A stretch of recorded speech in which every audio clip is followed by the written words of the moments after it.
These breeders are amazing. I couldn't be happier with this company. We absolutely love these cages. One at a time, okay, guys?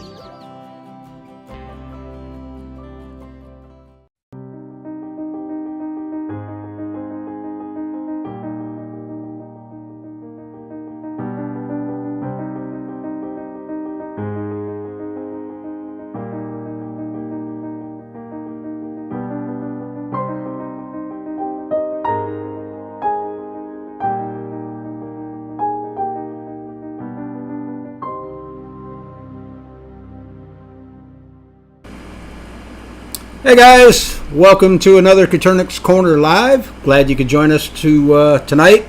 We got a really good show lined up for you. Due to scheduling conflicts for tomorrow and being Thanksgiving week, we decided to go ahead and do the live stream tonight because we've got some really important announcements that we need to get out to you guys. Joining me today is Rebecca Lynch and Michael Rose. From Thieving Otter Farms and Southwest Game Birds. Welcome, guys, to the show. Thank you, Jerry. That's when you can talk, Rebecca. Just kidding. Anyhow, they're joining us tonight. Like I said, got some really important announcements and information that we want to get out to you guys tonight. So, but before we get started, I do have a couple quick announcements that I want to run through. Don't forget to join us, guys, Sunday mornings on the Morning Musing Show. It's a really good time. Got a bunch of people come in there and we sit around, drink coffee, and talk about quail.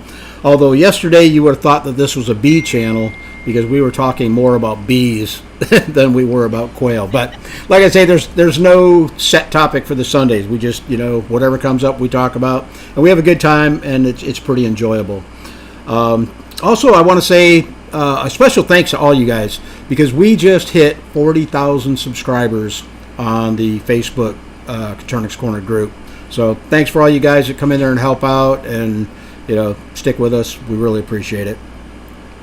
We are going to be doing a couple giveaways tonight. We've got a 20 count of mixed hatching eggs, right, Rebecca? From Thieving Otter Farms. We've got, I'm not sure on the count, it might be a 20, it might be a 30, also from Bryant's Roost, and we have a $50 Hatching Time gift certificate. I guess some of you guys are probably wondering why we're not giving away a Southwest Game Birds, and you guys will find that answer out here shortly. So, I do want to do one shameless plug for myself, if you guys don't mind. I got some new signs and stuff that I'm making up for people, and got them posted over on the Gulf Coast Quail website. Is that it? GulfCoastQuail.com? Yeah. And there's a couple different kinds I could do. The wooden ones, and then we've got these little round ones. You can put your business name on there. It's got a little quail over here, kind of like a door hanger, a wall hanger type deal. So check it out, GulfCoastQuail.com. Got a lot of, not a lot, but we've got a few different things that you guys can choose from. So also I want to say, because we've got quite a few people in here watching already, and a lot of comments going on in the chat, if you guys would type the letter Q in front of your questions for our guests, they're going to be taking over the show here. They've got a lot to talk about. So if you type the letter Q in front of your questions, we'll make sure we can get to it. We're not going to be reading all the comments in the chat room tonight. So I believe that's it out of me. If you guys are ready, I'll go ahead and turn it over to you. And Rebecca, just let me know when you want to queue up the screen share. Slideshow. Sure. All right, so I'll talk a little bit, and then you can do your announcement. How's that sound, Rebecca? Sounds good. All right. So we've got sad news and then really happy news. So we'll start with the sad news. For a variety of reasons, we've decided that we're going to shift our focus on our farm away from hatching eggs and live birds. And we're going to shift that focus to helping other breeders and quailology and some of our other business ventures on the farm. So effective by the end of this year, really in a couple weeks because of the Christmas season. We're no longer going to be I can't even talk. We're no longer going to offer hatching eggs through our website, and we'll continue to offer and ship live birds through this spring. The plan right now is to offer those through the end of April. And behind the scenes, we're going to be supporting some other breeders. We're going to be supporting Thieving Otter Farm. And so all the lines that we've worked on and that historically we've sold to the public, we're going to make sure that they're still available, that they're still maintained, and that there's still a way to order those, whether you need live birds or hatching eggs through the process. So that's the sad news. But the great news is we have a whole network of really, really good breeders. The network through Quailology is growing, so it's really fun working with the breeders that are in our coaching program.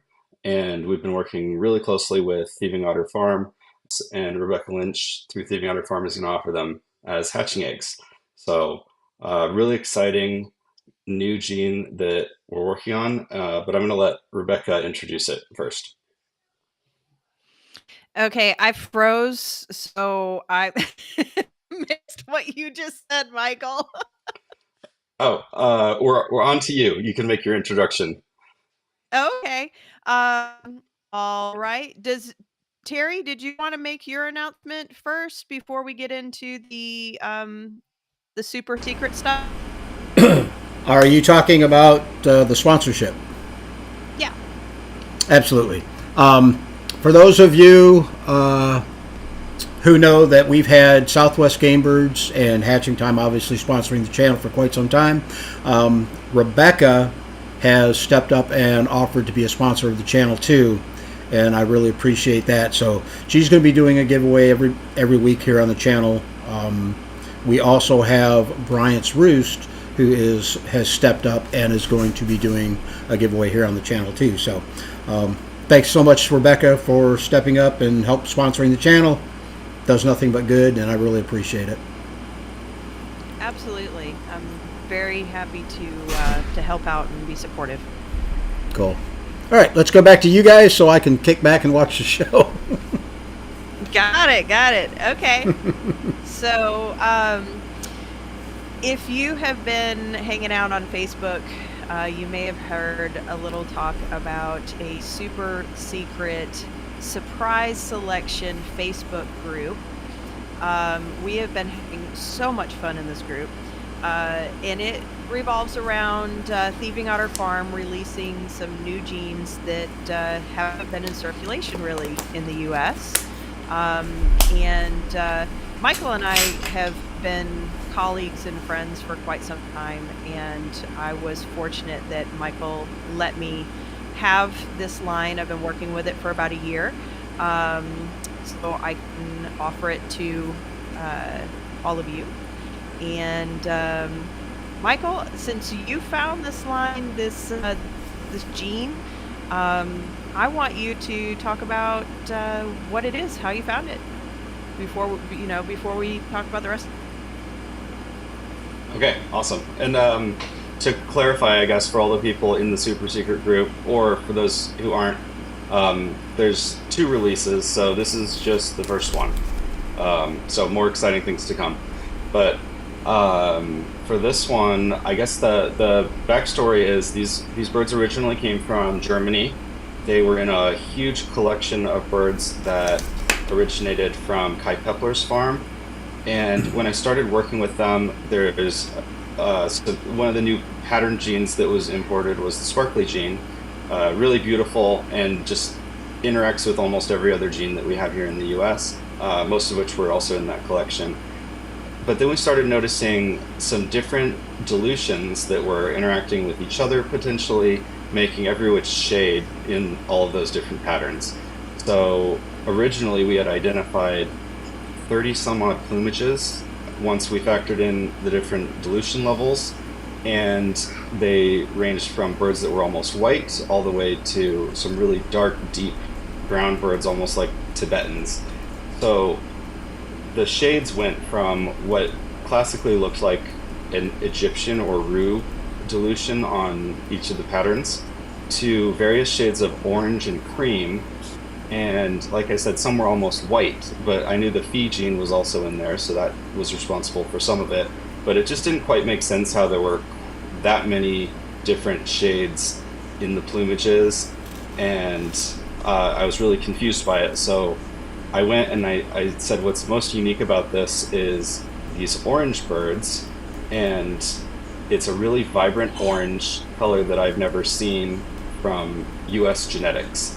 And I'm not aware of those birds being anywhere circulated outside of Europe. But um, the most stunning one, and we'll show some pictures of these later, is when it interacts with sparkly, and you get these vibrant reddish orange tones on the bird. So I wanted to test breed this and figure out what the genetics were behind it. I started doing these test breedings a few years ago, and granted, knowing what we know now, it could have all happened faster, and it was kind of on the back burner for a while, but we kept the birds going and kept the test breeding up. And let's start with the slideshow with the original bird that we pulled out.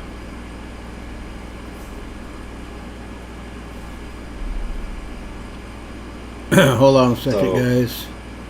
Can you see that or not? I cannot, other than that very solid black bird right there. That's Okay. Can you it's the new, can the you new share that black. again, Rebecca? Can you share that screen again? I lost it when you disconnected. There we go. I thought we were talking about the thieving otter blacks again. New and improved. Yeah. So, uh, as a general rule, the sound just went a little wonky. Am I still on?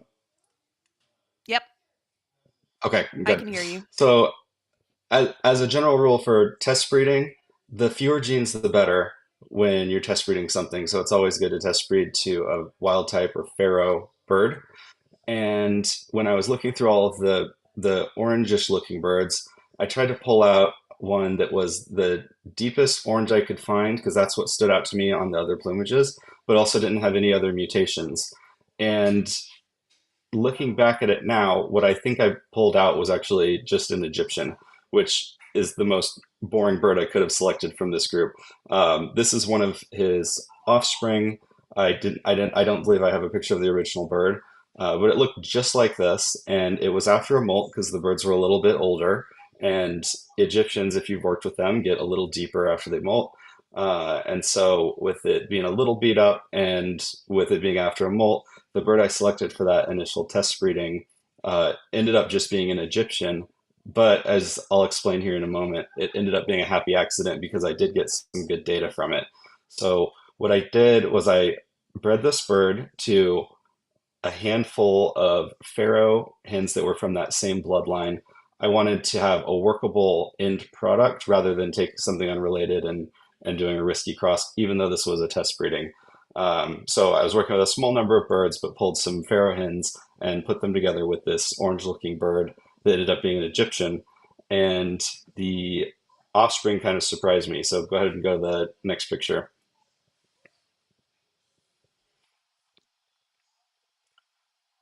So the offspring ended up being, and what's not pictured here is all of the male offspring. 100% of them were Pharaoh. So right off the bat, I knew we're working with something kind of like Rue. It turns out that we were working with Rue, but it produced two things. So there were actually two genes at play in that bird, and they only impacted the female offspring. So likely it's two sex-linked genes at this point, was what I was thinking. But possible that it's also something that just interacts with Rue because it was producing these Egyptian hens, but also these very light orange looking birds. But they weren't that deep, vibrant orange that I suspected and that I was hoping for from the original. So, really interesting result, piqued my curiosity, and I started breeding these offspring in the hopes that I could separate those two genes and figure out what was going on with the unknown gene. Um, Eventually, hoping to breed Rue out of this line and isolate just the one gene so that we could really figure out what it is, and then maybe test breed it with a tracked known pure bird of the new variety to wild type birds later down the road. That's not what ended up happening, at least not yet. Um, but we got some really interesting results when we did this test breeding. So the first thing I did was I took the light orange birds and bred them back to the father to see if I could get some pure birds. And while I was at it, took one of the carriers, which I knew would have the roux gene, or suspected would have the roux gene, and bred it to the Egyptian mothers. And so we'll talk about that first cross, the orange looking birds back to the father first, and that's in the next picture.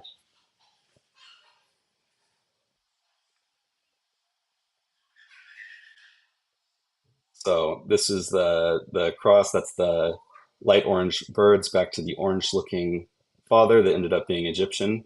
Um, Go ahead and go to the next picture.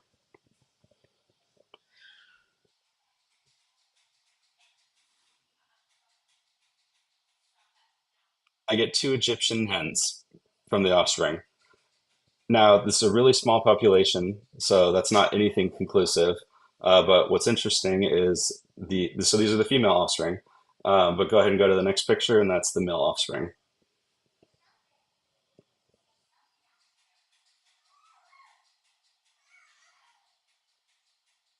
Sorry, there's a little bit of a lag time between me That's okay.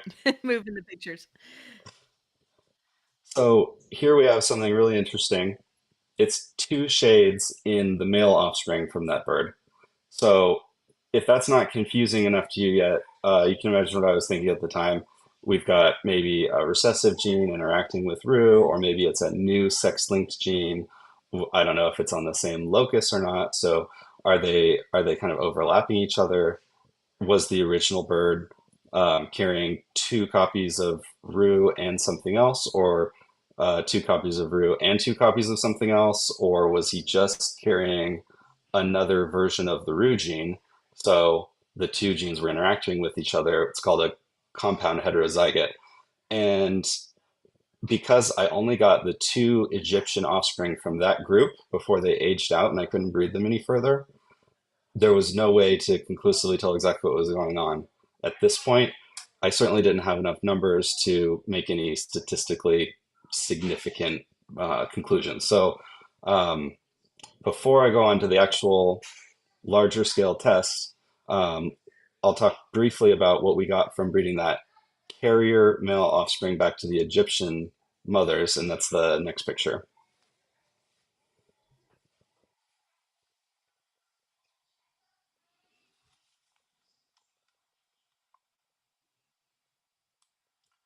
So you can see this. This is one of the offspring from the very first cross. The males all came out Pharaoh, and the females all came out diluted Egyptian or orange. And so I crossed one of the male carriers to the Egyptians. I didn't know exactly what the male was carrying. He could have a couple recessive genes, or he could have just one recessive gene. And the results I got from him, um, I was hoping that either that second gene would pop up and that would tell me something about the two genes interacting with each other, or it would just be Egyptians and that would tell me that, or rather, it would just be Egyptian and Pharaoh, and that would tell me that I'm possibly dealing with two genes on the same locus. And go ahead and go to the next picture.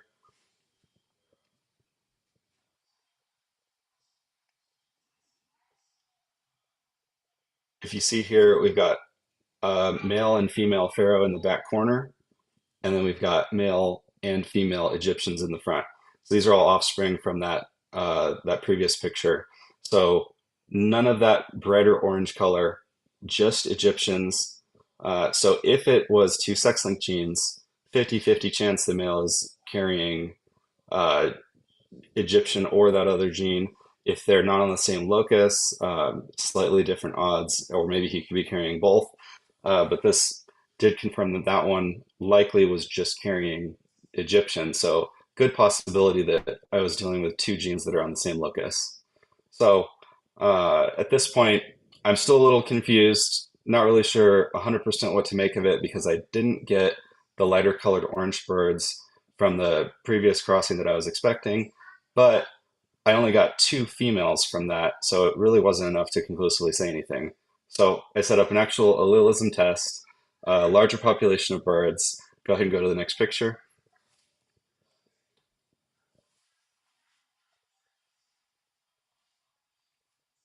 Because I suspected it might be a gene on the same locus as Rue, I went ahead and just took an unrelated, pure Egyptian male from a completely unrelated line that was U.S. origins, nothing remotely related to German stock. And I took that bird, crossed him to those original lighter colored diluted females from the first cross where I was attempting to isolate the new gene. So what I was hoping was this would either conclude that if there's just two Egyptian alleles from that male and one dilute allele from the same locus on the females, I'll be able to tell exactly what locus it's on and eventually isolate those birds as males and females. And so what I was expecting at this point was we'll get all Egyptian offspring, or I'll get some kind of surprise that tells me it's more complicated and I'll need to do more testing. So go ahead and go to the next picture and I'll show you what we got.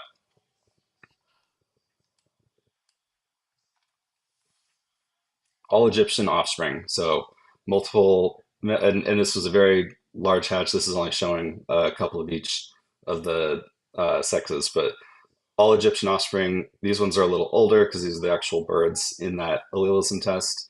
Um, and I probably had 50 or 60 of these hatch out in the test, all 100% Egyptian males and females, which is really interesting because they all came from females that were not Egyptian and a pure Egyptian line that was unrelated to that.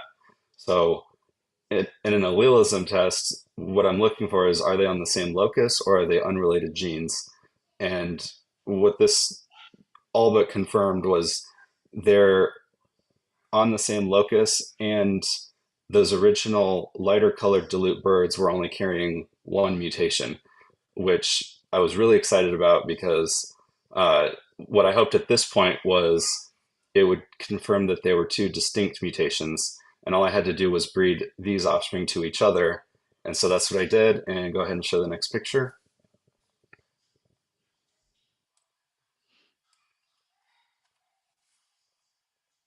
This is what the males looked like. Nothing special. Exactly what we wanted to see. All Egyptian males. Go ahead and go to the next picture.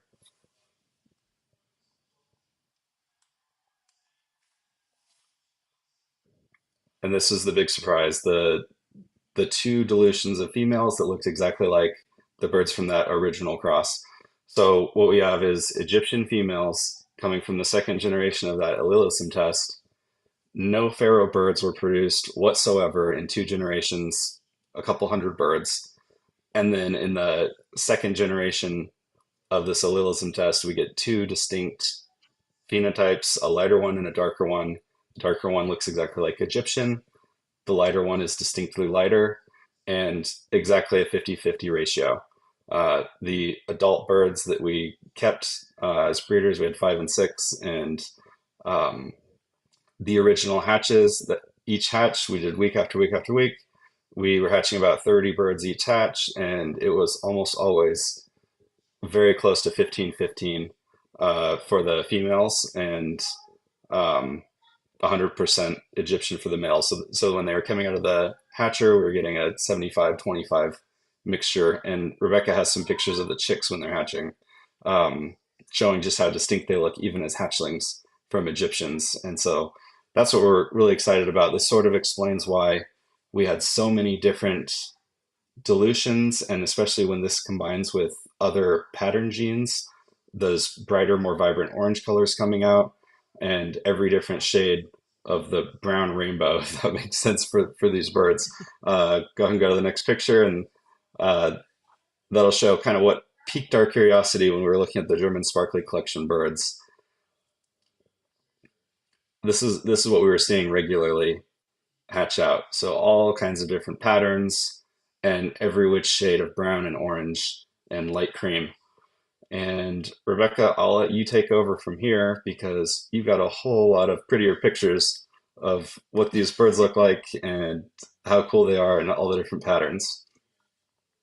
Yeah, I did a little quail photo shoot last night, so we had a lot of fun. Um, so first, this is well, Michael, do you a lot of people are asking what is the name of this that you've discovered?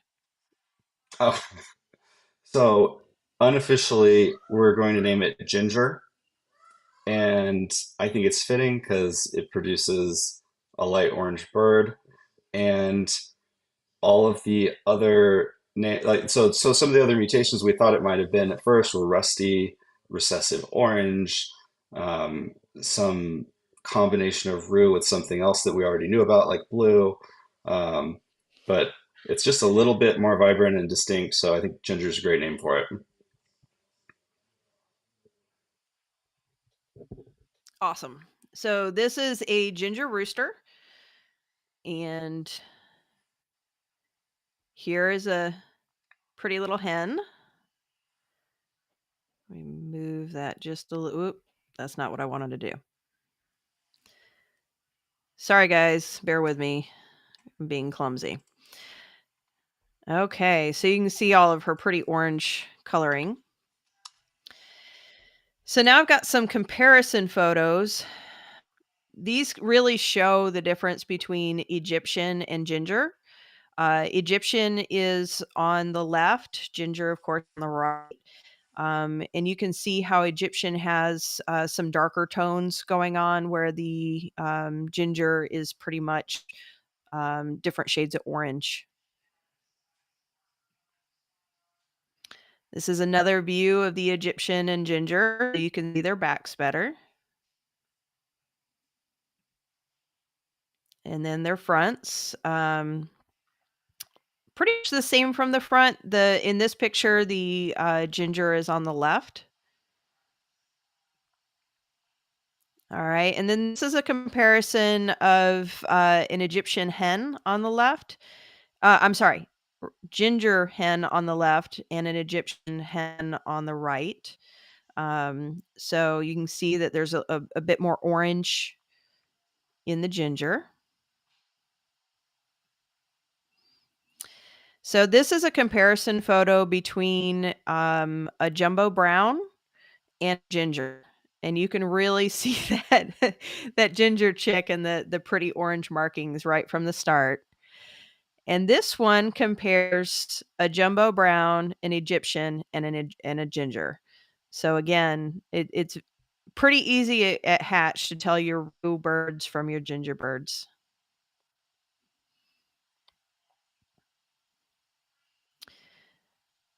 So now this is a ginger rosetta with a scarlet, which is rue rosetta. And you can see the color differences there, how much darker the rue is from the ginger. The ginger's a more orangey color. And another view of these two birds.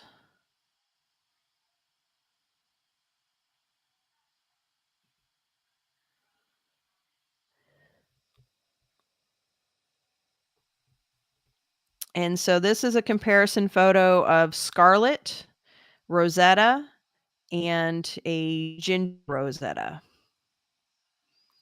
So you can see how much more orange the ginger is. And they were all over me at this point. You can see they're done.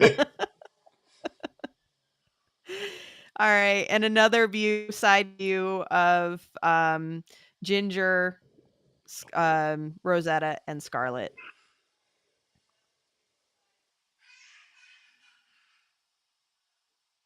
Okay, so this is a range.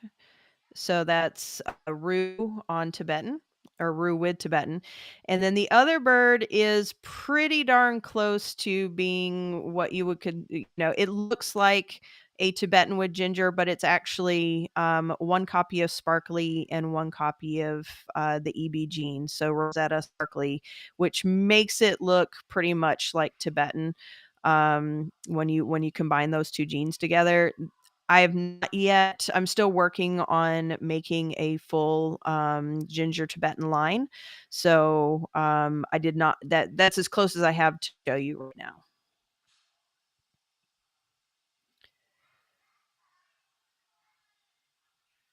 And now this is ginger with fawn. So these guys are ginger Italians. So you have a rooster and a hen side by side. And here are their backs.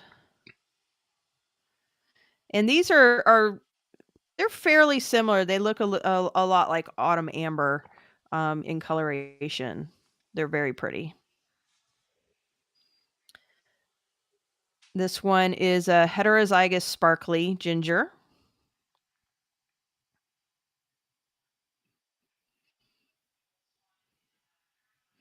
And now we're comparing both of these birds are homozygous sparkly, and the one in front is homozygous sparkly rue, and the one in back is homozygous sparkly ginger.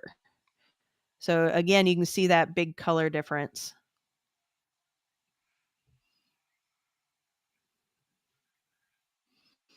So this is one of my favorites. This is homozygous sparkly with one copy of the Phi gene, um, along, of course, with ginger. And these next couple pictures are the same bird, and it's just a full creamsicle color. Those primaries are not white; they're just a really, really light colored orange.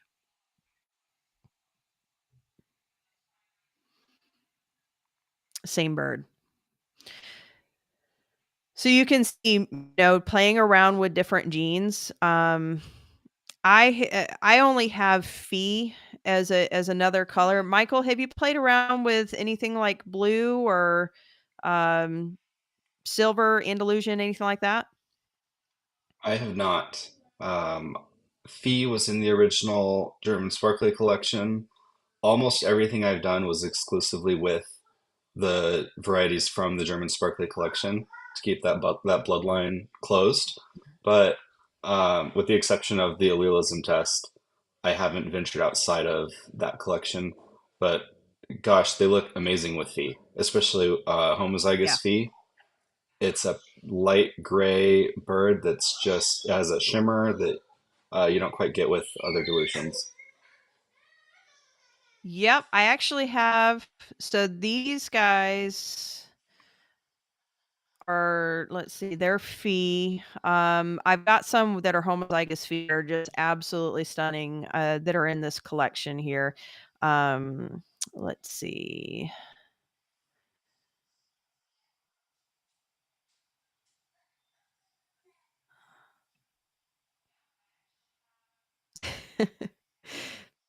This guy was just adorable. He was pretty photogenic. Let's see. Okay, well, I'll show you the homozygous Phi in a little bit. On the my favorite is homozygous Phi on homozygous sparkly is really pretty. But these show a comparison photo between an Egyptian Phi hen and a ginger Phi hen. So you can really see how much darker the Egyptian Phi is. The light box really brings it out. Absolutely. And again, Egyptian Phi rooster with ginger Phi rooster.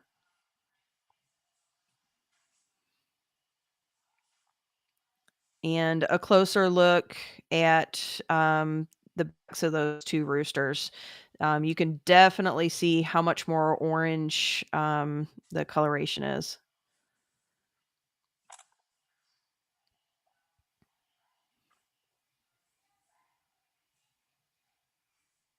Same picture, just a little further away.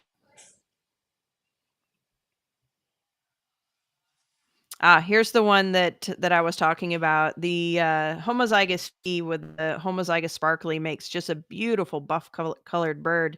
Is this what you were talking about, Michael? Yep. I just they're so pretty and so unlike anything else that I can think of. They're a really pretty bird. There you go. There's a back picture of another one.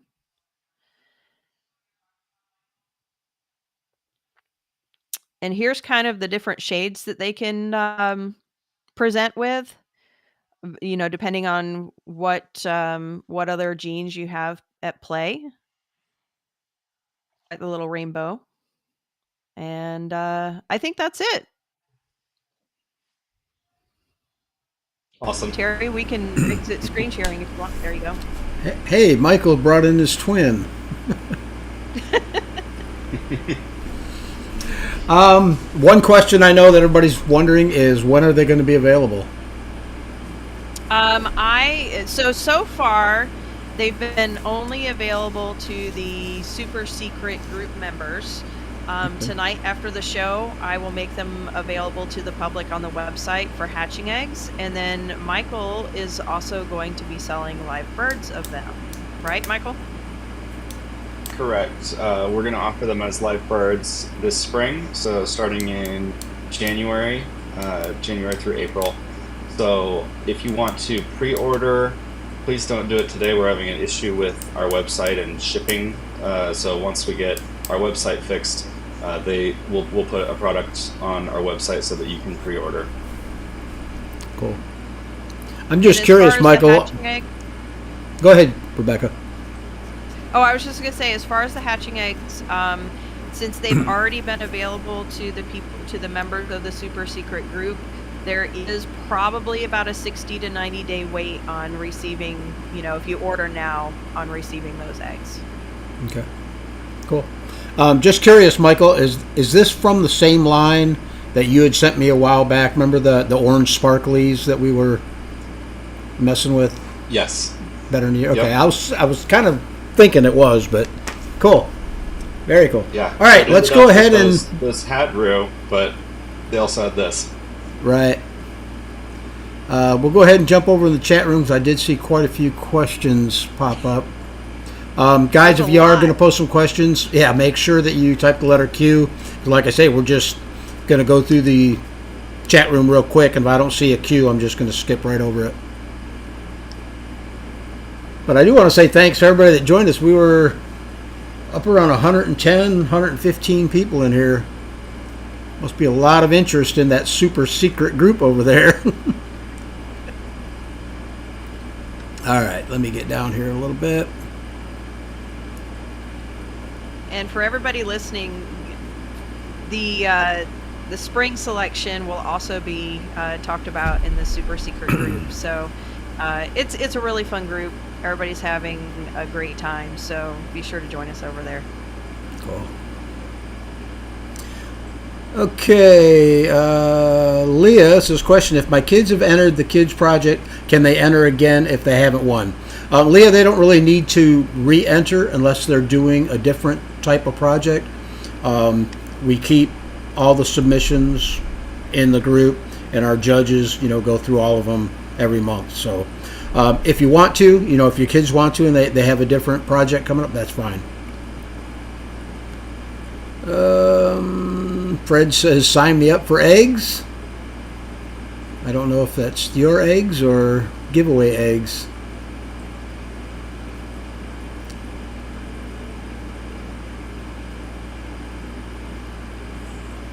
Leah says, we love our quail from Southwest Game Birds. Thank you for all your help.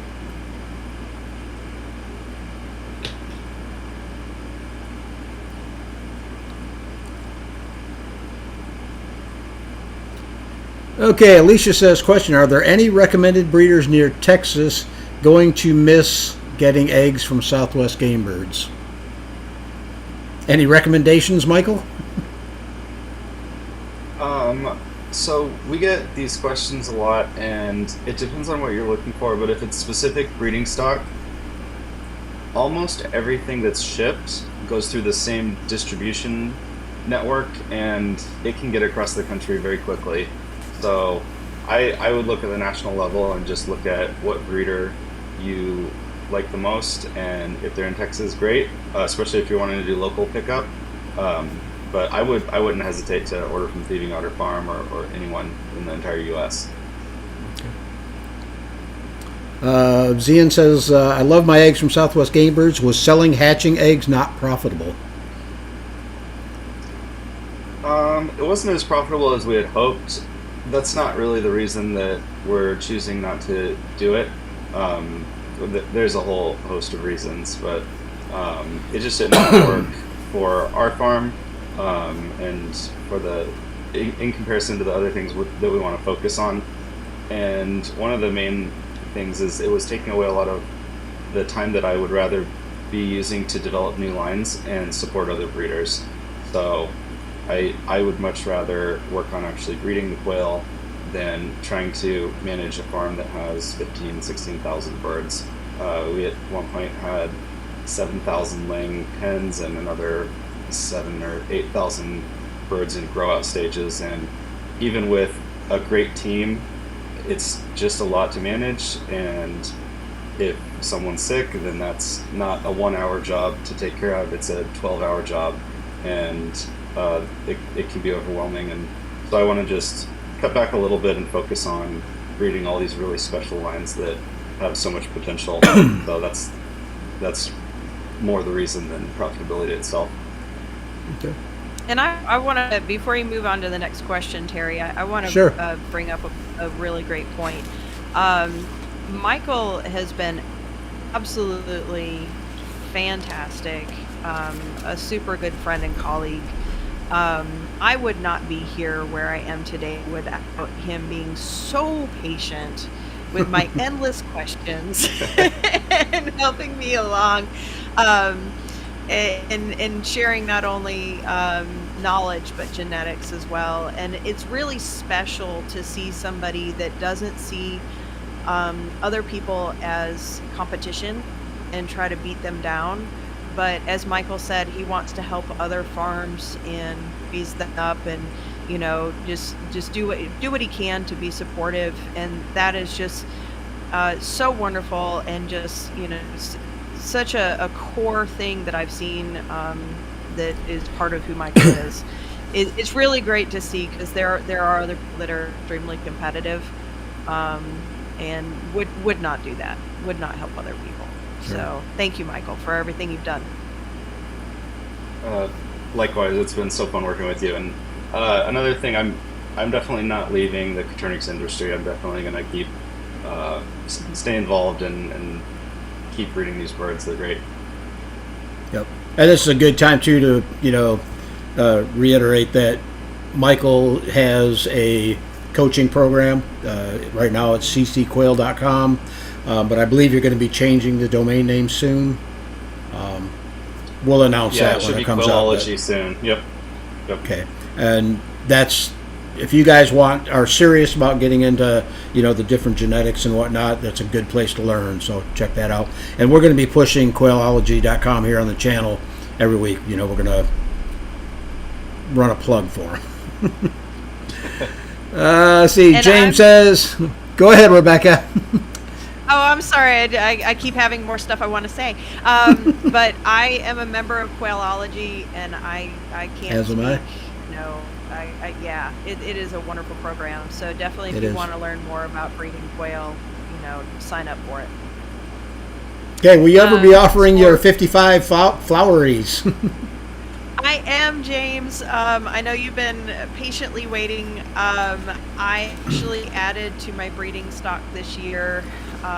It's just been a matter of having more people wanting to order than I had eggs available. So I still have my wait list. I'm still working on it. I'll get to it as soon as I can.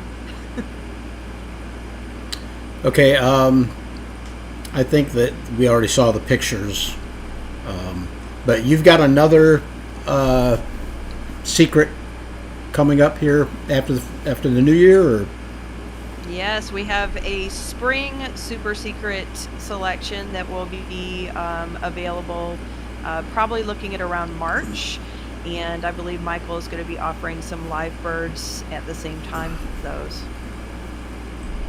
This is a really good question here. Zian wants to know, will anybody be continuing the JMF line, Kansas City Quail, Southwest Game Birds, and Anita not shipping eggs? Yes. Do you want to take that one, Rebecca?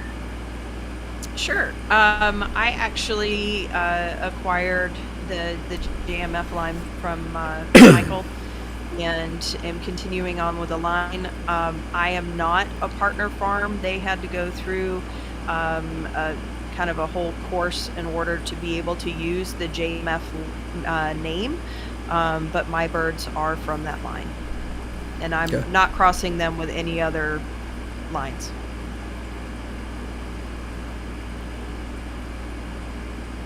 Okay, Olive wants to know, Rebecca, you have some gorgeous blacks. Would it be possible to breed them to this new gene, or would that be a waste?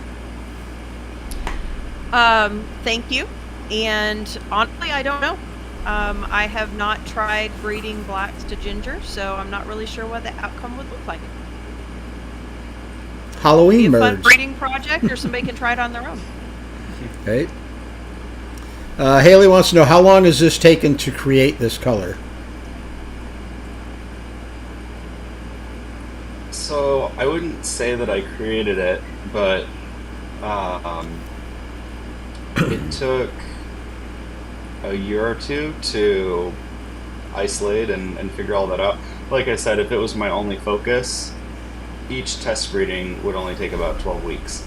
And I think we went through, and it was 2 or 3 generations of test breeding to figure out that I should really do an allelism test and how to set that up, and then that was another 2 generations. So a couple years of work, a couple years of research, and one of the unfortunate things about doing that kind of research is there's a lot of waste, and the offspring I can't sell ethically. They have health defects because they're crossed with unrelated birds. Some of them are inbred, so I'm getting different types of defects, scissor beak, failure to thrive, things like that, through a test breeding. So whenever you set up a test breeding, you basically get a waste product that you can't sell, and that's why I tried to keep the original one in the German gene pool so that I could have more consistent and predictable results, but ultimately had to go outside of that so that I could breed larger numbers. So if you're wondering why hatching eggs can be so expensive from the farms that do research, it's because you're supporting these kinds of things.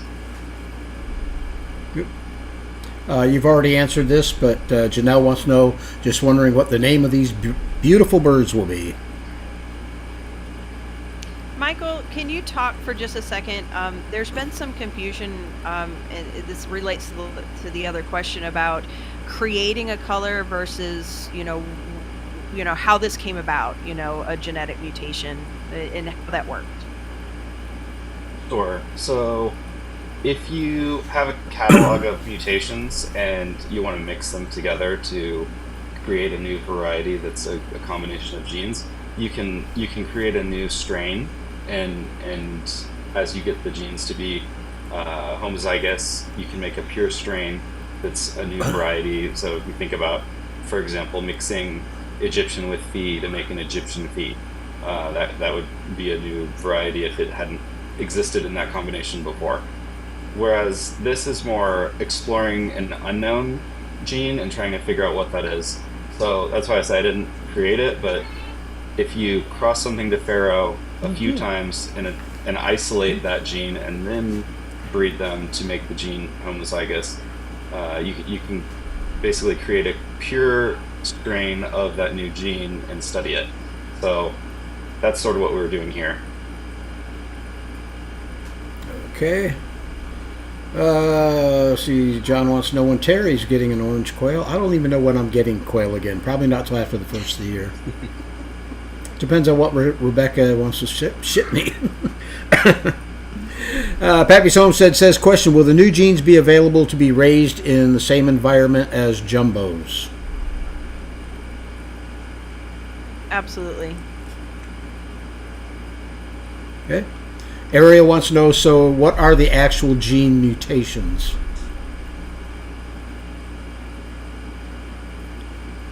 Michael, you can have that one.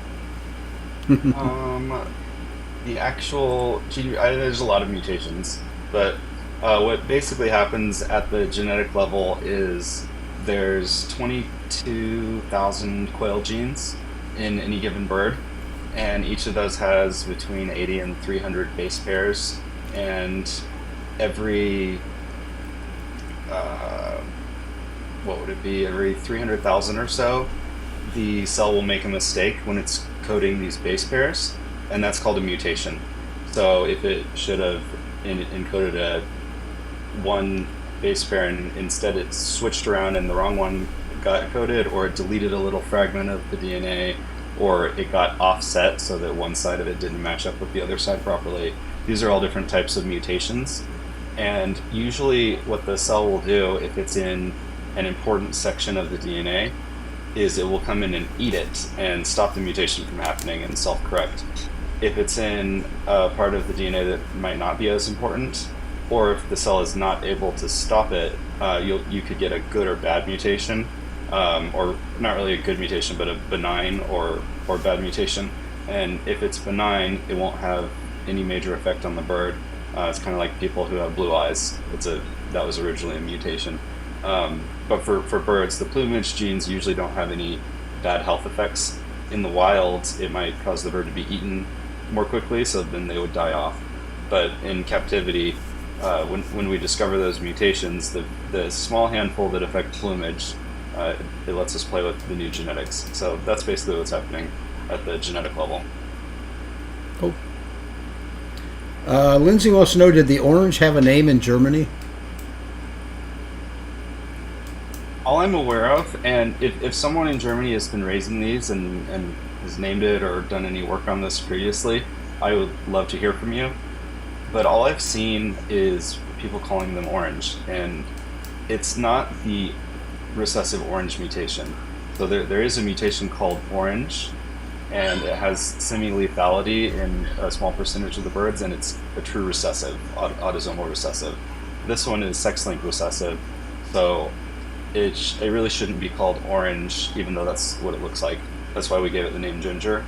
But yeah, if anyone has any more information, especially if you're in Germany or in Europe, and you've been working with these birds longer than I have, feel free to reach out. But yeah, as far as I'm aware, it wasn't described in any literature, and we did identify that it's at the same locus as Rue, so we know exactly which gene it's mutating, which is really cool. We don't have that information for all the mutations out there. The Birdhouse says, question, will you be trying to extract the lavender gene from the Schofield Silver collection so it doesn't become completely lost?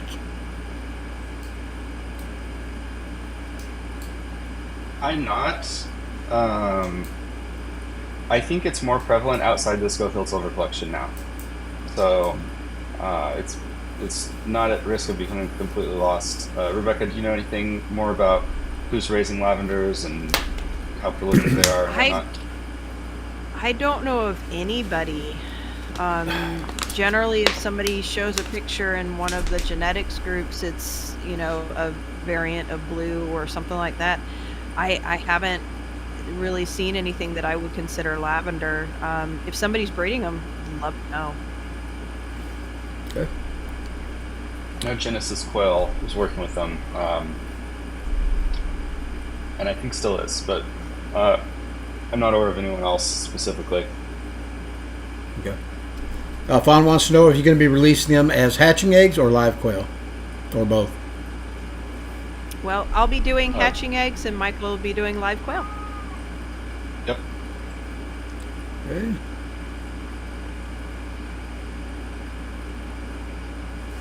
Let's see here.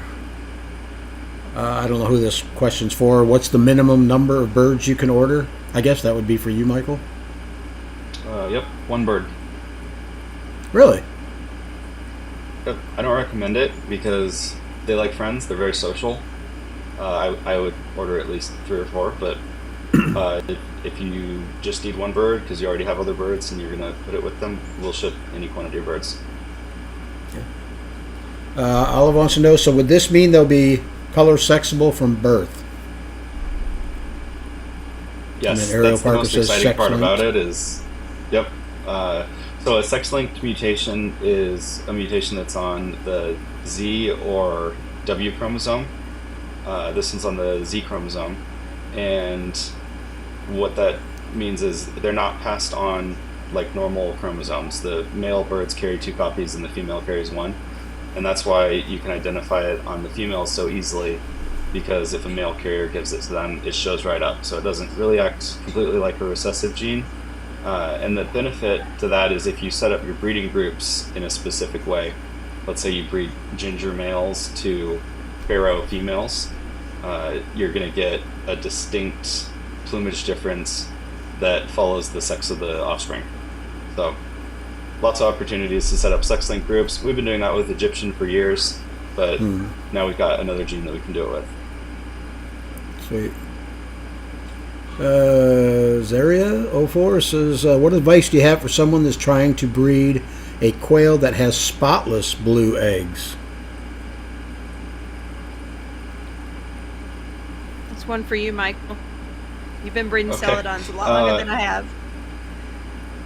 You have to breed for it. So if you don't have any that are laying spotless blue eggs, and you've been trying to select for birds that have smaller spots, and you're just not getting anything spotless, you might need to do an outcross or get some new stock. And I know there's a handful of farms that have some fairly shiny blue celadon eggs, and we're actually working on 3 new lines of celadons, and so those will be released through the Quailology program, likely through Thieving Otter Farm in the near future. And I know a good percentage of the celadons out there have no spots on them at all. So if you can get a decent gene pool from a breeder that is breeding celadons, and you can select for that spotlessness that you want, that's really the way to do it. Okay. Carrie wants to know, how long did all this testing take? We started working with these birds in 2019, and I took the last pictures from those testing results a week ago. So we have not been doing the genetic testing, the breeding and whatnot nonstop. It's been off and on, but yeah, we've been curious about the gene since 2019. We didn't really know if it was a gene or if it was a combination of genes or what, but as far as actual test breeding, probably about a year. Okay. Area wants to know, how did temperament play in? It didn't. Now, when we did the allelism tests and bred the unrelated birds, the temperament is unpredictable, but overall, the ones that we'll be selling and the ones that are available in the collection are just like the German Sparkly Collection birds. They're very curious, they're very active, but they are also very sweet and friendly. They're docile birds. If you raise quail and when you go up to the cage, your quail all run away from you to the other side of the cage, these ones aren't going to do that. Half of these ones are going to come up and see what you're up to. So very friendly birds. They started friendly, and we've continued to breed for temperament in the German Sparkly Collection. And whenever anyone asks if we breed any that are pet quality or what they recommend for a family with kids, it's always the German Sparkly Collection. They're great birds. Okay. I know you've already answered this. Pappy's Homestead wants to know when this will be available. Tonight for me, and you said probably about a week for you, Michael? Yep. Okay. Birdhouse wants to know, has any research been done on the rusty gene? Would that rusty gene be the same gene that you're talking about, or is that something different?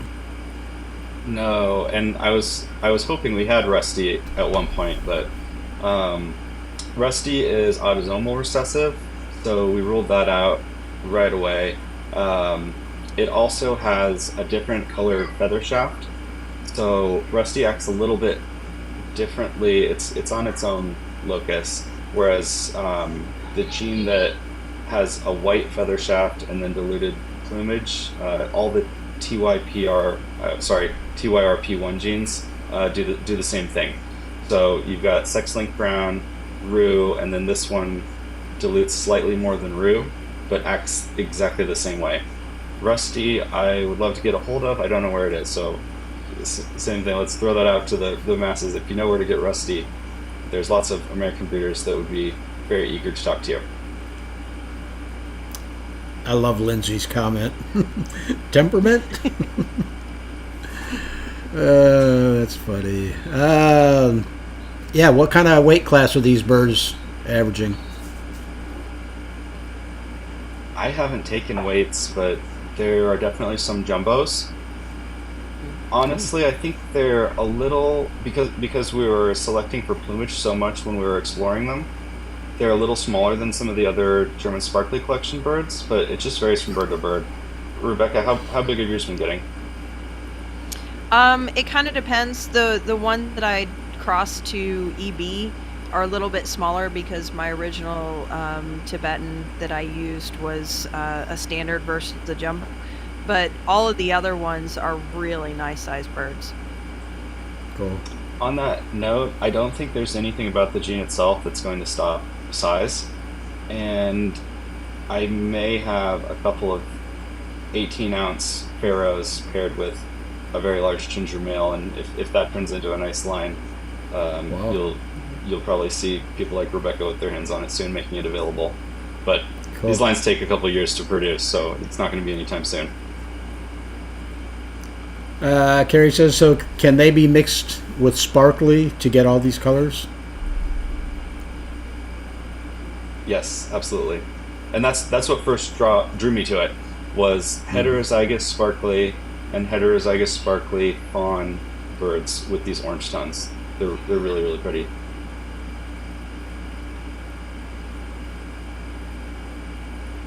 Let's see here. Fang says, so will gingers keep making gingers, or will some babies revert back to the darker browns?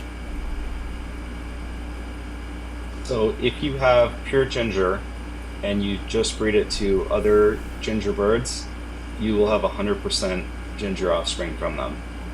Even if you breed ginger to roux, you're going to have 100% diluted offspring. So that's what's currently in the collection is a mixture of roux and ginger and some other dilutions. And so, Rebecca, if you've got all your breeding groups set up with just that, it's the way I have mine set up right now. Everything from that collection is going to come out some shade of orange and red and brown. Yep. Cool. Let's see.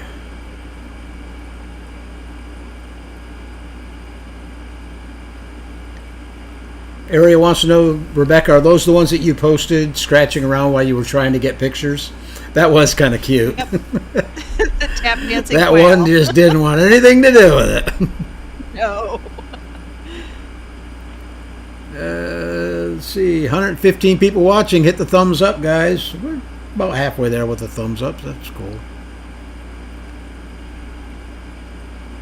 Is the ginger, this is Carrie saying, is the ginger Rosetta going to be included in your release? Yeah, is that going to come out as like a collection, or is it going to be, a straight line, or what? So the hatching eggs are a collection. Now the ginger Rosetta, because I don't have them, I'm still a generation away from them breeding true and being all ginger. They are currently being added, but will be within, I would say, a few months probably, or maybe a little bit more. Okay, cool. Birdhouse says, is there a chance that ginger could already be in some flocks across the U.S. and just hasn't been noticed or selected for? We have had a handful of customers show us their ginger birds from the German Sparkly collection. So if you've ordered that, there's a chance that you may have gotten a few.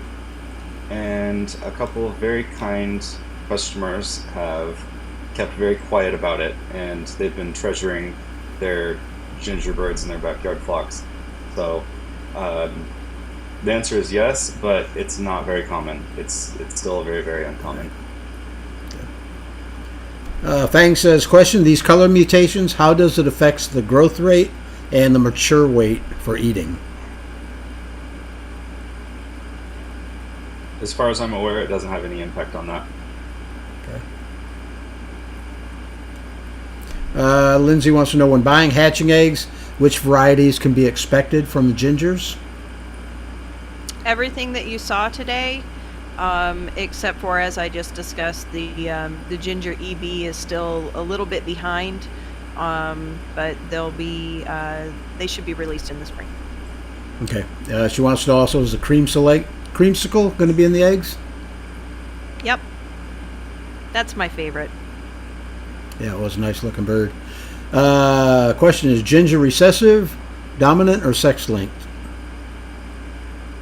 So it is sex-linked recessive.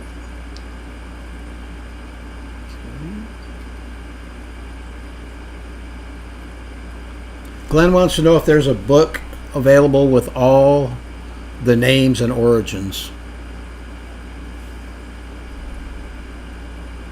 Not that I'm aware of, but we are working on it. Carrie wants to know if these will be part of the giveaway. Maybe eventually, not quite yet. I've got a lot of people that are waiting their orders, and they might get upset at me if I start giving away eggs ahead of them. I can imagine. Yep. Not that. We were good there for a second. Hold on. Uh-oh. Are you still hearing me, Michael?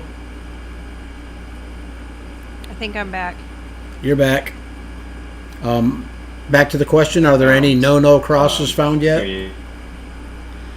Michael, go ahead and sign out and call back in. Yes. Nope, no crosses. I think pretty much the only thing that you have to worry about with the quail genes would be silver and Andalusian. Okay. Let's see here.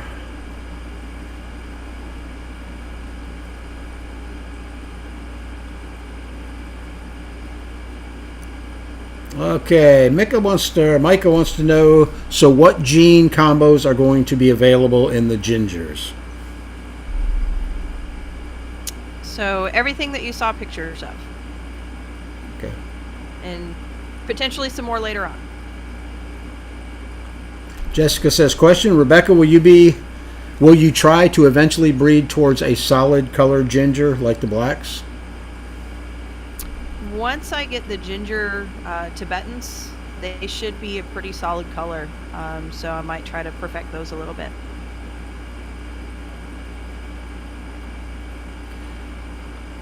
Donna wants to know, question, what's the website for ordering the hatching eggs, and do you ship to Canada? I probably could ship to Canada, but you may not like the export costs.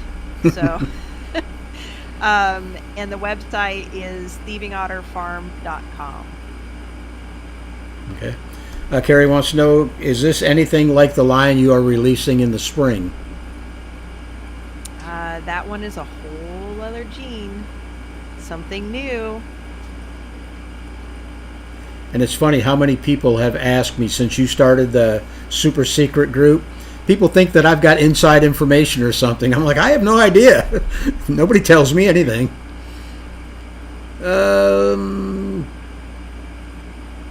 Pappy's Home says, question, is the new orange breed going to be able to be in the same environment as jumbos? Yep. Double R Farm said the secret I don't even know what all them S's stand for. I know it's secret something. For secret surprise selection. Okay. That'll do it. Sundial Fragrance says, question, how do you produce a calico colored bird? So calico is its own mutation, and it's subtle when it's heterozygous, so that's how it's been floating around in so many different places. So I guess one way to create it is to find heterozygous calico and then breed it to another one and get the pure calicos. Otherwise, you just have to source it. So you would have to buy calico birds to get those. Gotcha. Olive says, question, average bird and egg weight from the gingers? I do not have that. Rebecca? I honestly haven't been weighing. I would say just from having them in my hand, most of them are going to be about jumbo sized. Large standard, small jumbo. Okay. and the egg sizes are actually pretty decent. Cool. Ariel says, will there be several varieties in the ones available, or will it be a straight Egyptian to begin with? So everything that you saw pictured, there'll be lots of different gene combinations with the gingers. Okay. Micah? I don't know how to pronounce that. Did you put ginger on pansy yet? That is a current project that I'm working on. How about you, Michael? So I've had some interesting pansy pop out of the German sparkly collection that I think are ginger pansy, but no, I haven't intentionally crossed it in, so I can't really say for sure. Cool. Orlando says, question, if I put a white male with a wild female, what the BBs look like? Rebecca, do you want that one? Well, if you have, I guess the question would be, an English white bird is going to be a combination of genes. So it'll be English white, and then there's an underlying pattern. So what you get with the offspring depends on what that underlying pattern is. But all of the birds will be tuxedo. You'll get one copy of the dotted white gene, and then whatever patterns happen to be under the white. Okay. How does the giveaway work? You already answered that question.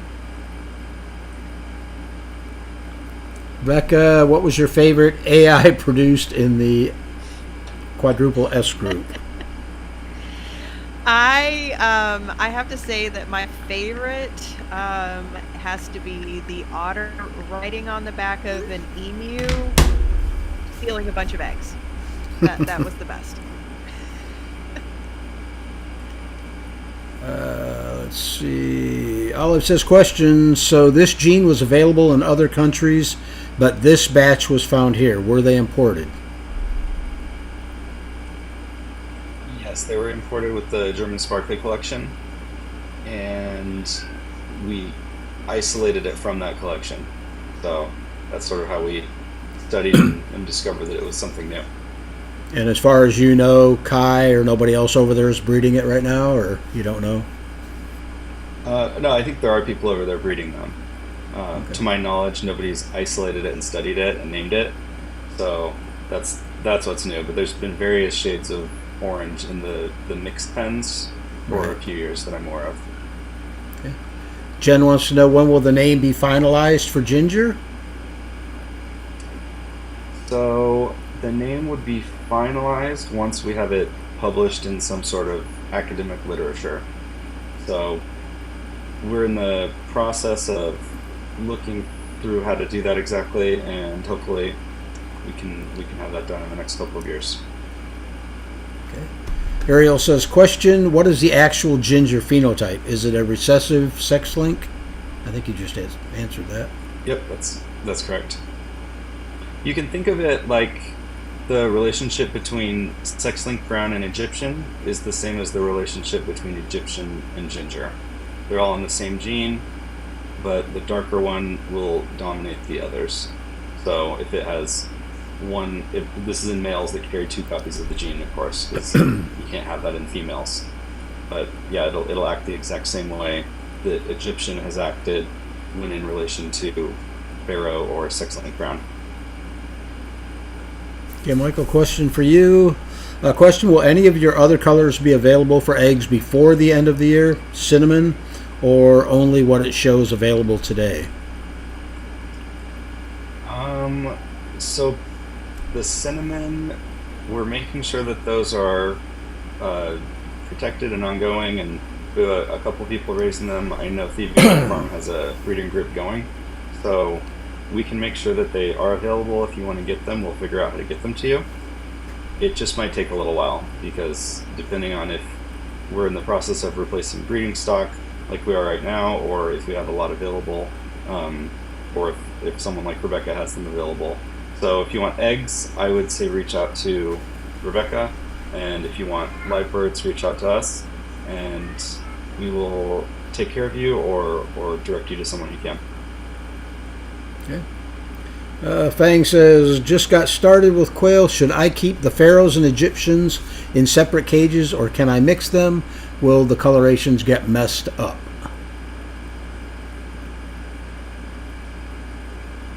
It depends on if you care about keeping those colors and in what amounts. So, especially if they're unrelated, there's a lot. It just depends. If you're just trying to produce more birds and keep things simple, you can mix whatever you want.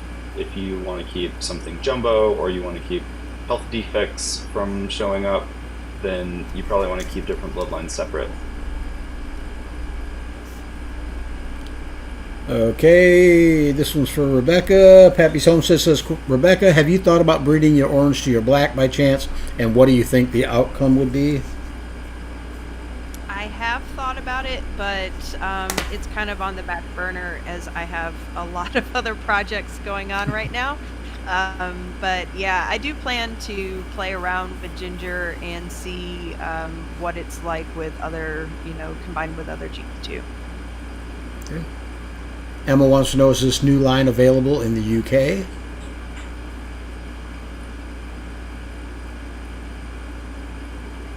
I don't As think far so. as- I'm not aware of anyone in the UK with it. Skyway Paranormal says, question, will the German sparkly line stay a pure line? As far as I'm concerned, that's a closed bloodline, and so yeah, we're not gonna mix anything else into it. If you're buying from someone else, it'll just depend on the breeder. Rebecca, are you planning on doing the same thing with your German sparklies? Currently don't have a pure German sparkly directly from that import. I have lots of sparklies, but they have been outcrossed with other colors and stuff, so I don't have the actual line. You might actually have more varieties than we do from them. Rusty says, Terry, are you offering these color variations also? I don't have any birds right now, and I'm not sure exactly what I'm going to be doing. For right now, I'm waiting till after the first of the year before I start hatching out eggs again. Hazy Bees Honeys, David Smith says, question, Michael, I think I have a homozygous sparkly Phi Ginger Roo from the German Sparkly collection. What should I breed him to get more sparkly ginger Phi? I thought he was Roo. I don't know where the rest of his question went. Anyhow, if you want to take that, we'll see what he says further down the road. So I've been sort of unofficially calling those porcelain just because of how they look. It's a light shimmery gray bird. I have just a very small breeding group of them, so that's probably how you got them from the collection. You can breed that to almost anything with one or two of those other genes and eventually get more of them. It's just going to take a little while to get all of those genes onto the same bird consistently if you only have one male to work with. But better to start with one male than one female when you're working with anything sex-linked. And he can also fertilize eggs from several birds.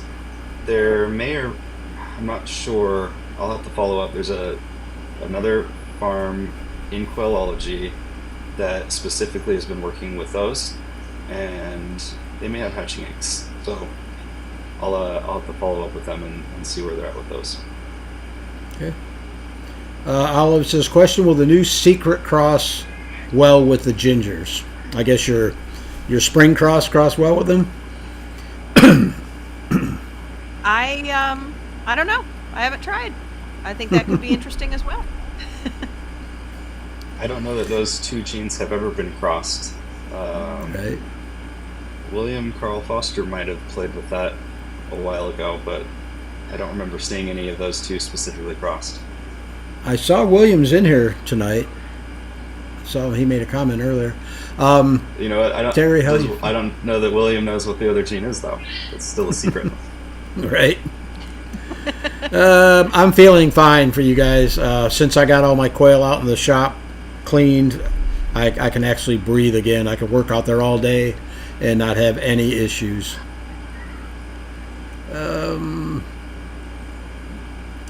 Emma says, can you give a quick recap on the breaking news? I have not long joined.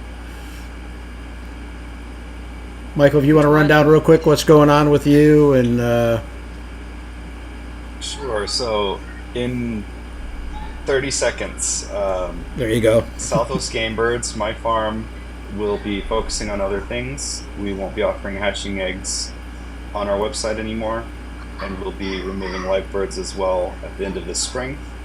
And we'll be supporting other farms, such as Thieving Otter Farm, who will be releasing some of our lines and some very new and exciting things, one of which is a new gene that we announced on the program tonight called Ginger. Okay. Ariel wants to know, how do you pack eggs for winter shipping? I don't really do anything different. Unless they're sitting out on your doorstep all day, if the mailman drops it off in the morning and they sit out all night and you're someplace really cold, or sit out all day and you're someplace really cold, they generally do really well just being shipped. For me, if anybody orders from me and wants them held at the post office, they can leave that in the notes when they make their order, and that helps make sure that they're not going to freeze on your doorstep. How about you, Michael? Anything different? Aside from the week of Thanksgiving and the week of Christmas, the eggs probably are not going to sit on a truck long enough for the temperature to affect them. Heat can be an issue in the summer, but in the winter, it's not a good idea to ship them with heat packs or anything like that because they can overheat. It's best to keep the eggs cool. So the foam that reputable breeders like Thieving Otter Farm use is fairly insulative, so they already have some insulation, and they're indoors or they're in trucks most of that journey anyway. So yeah, I think that's some of the things that are misunderstood is winter and cooler months are usually a really good time to buy hatching eggs through the mail. The problem and almost all damage occurs between the local post office and the delivery site. So if you can watch that last step of the journey, that's where most of the damage occurs with shipped eggs. Okay. All right, I'm going to skip over some of these questions. It's already almost 8:30, so some of the questions that we've already answered, we're going to skip over. Susanna says, do you think there are more hidden genes within the pastel collection after this?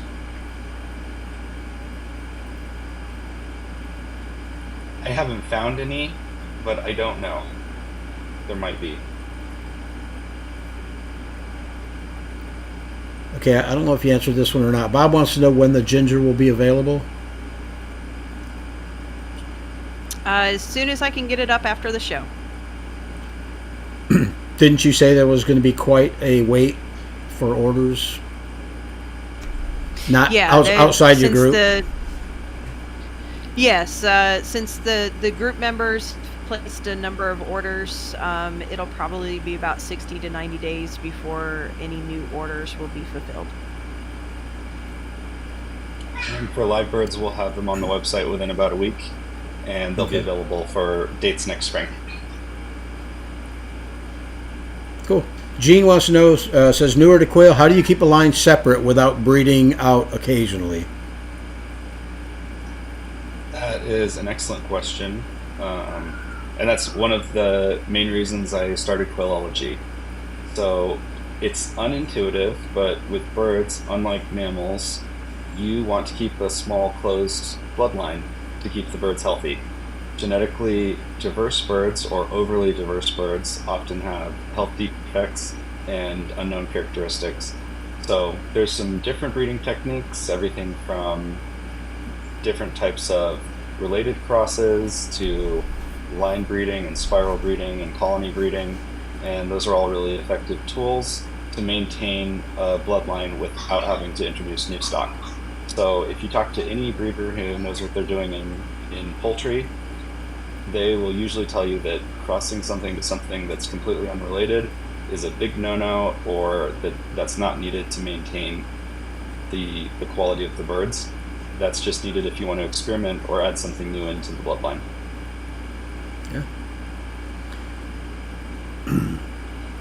Emma wants to know, have Michael or Rebecca have a place where they share their gene knowledge, such as a website or a book? Quailology. Yep, Quailology. Yep. And Michael has a great genetics page on his website as well. I share things and posts on Facebook quite often, and have a book in the works, but it'll be forever, guys. So don't wait on that. Okay, Ariel says, Rebecca, sorry I missed what you said. What was the pairing for the ginger that had the few salmon-colored feathers and the lighter wingtips? That was homozygous sparkly with one copy of the Phi gene.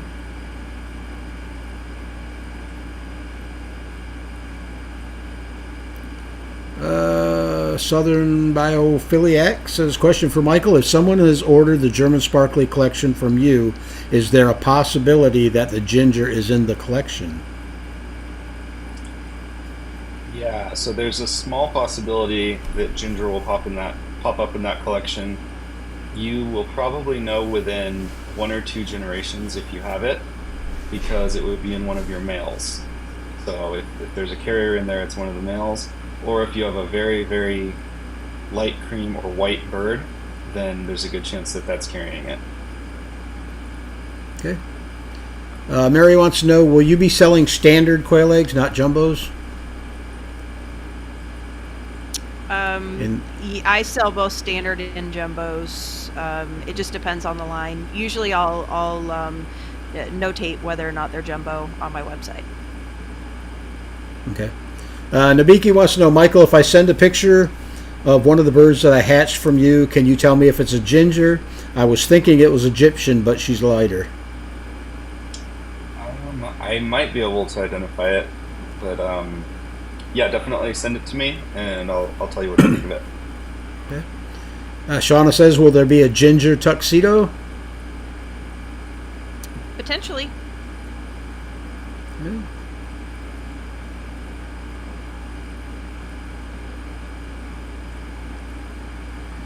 Zian says, Michael, will November 28th be the last shipment out on buying hatching eggs? I was not prepared for this news. Most of the hatching eggs we have are sold out through those dates, but we're planning to ship the first week of December. So that date might go back on there. It just depends on how many we have sold and if we think we can fulfill them all by then. Okay. Glenn wants to know, Rebecca, is there any other way to join the super secret group other than Facebook? No, unfortunately, it's just on Facebook.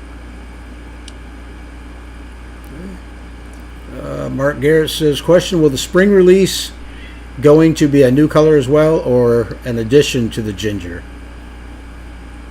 It's going to be an all different gene. Something brand new. Brand new to the U.S., I should say.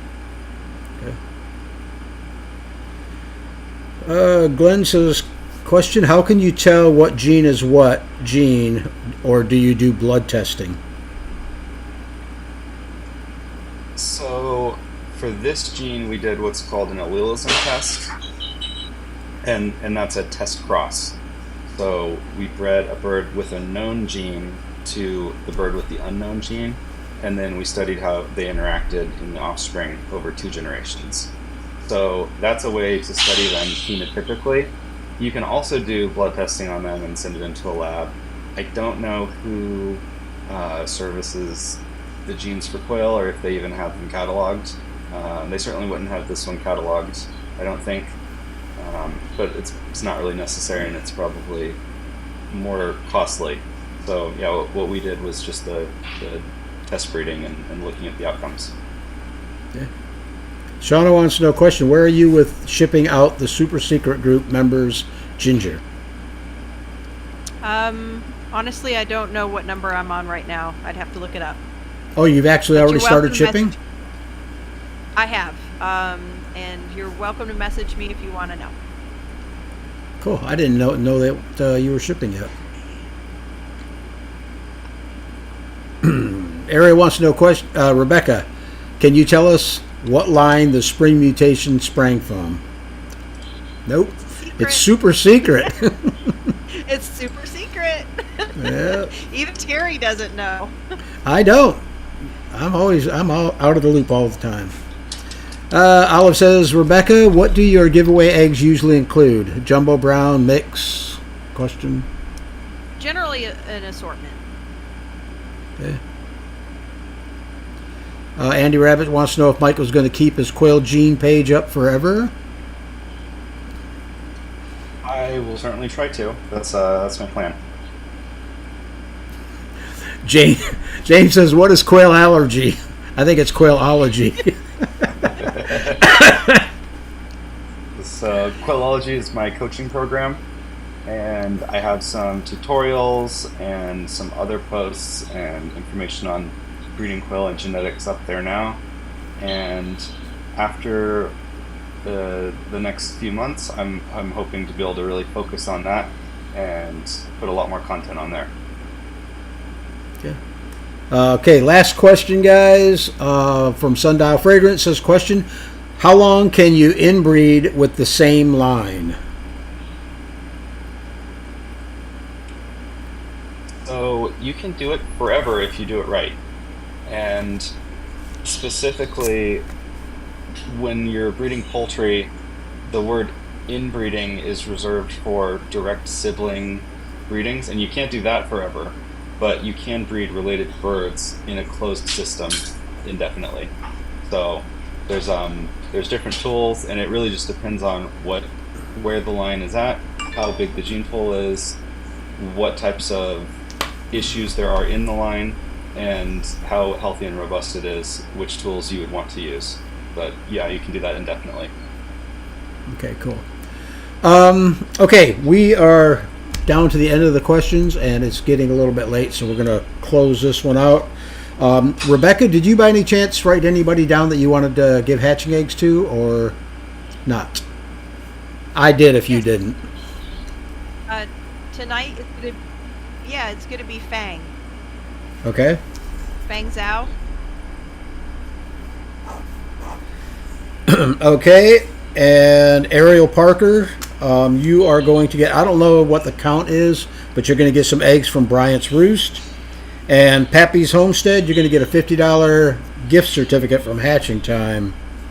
So all of you guys that were selected as winners, email me at terry@coturnixcorner.com. I'll put that up real quick. With all your shipping information, make sure I get a good email address and a good phone number.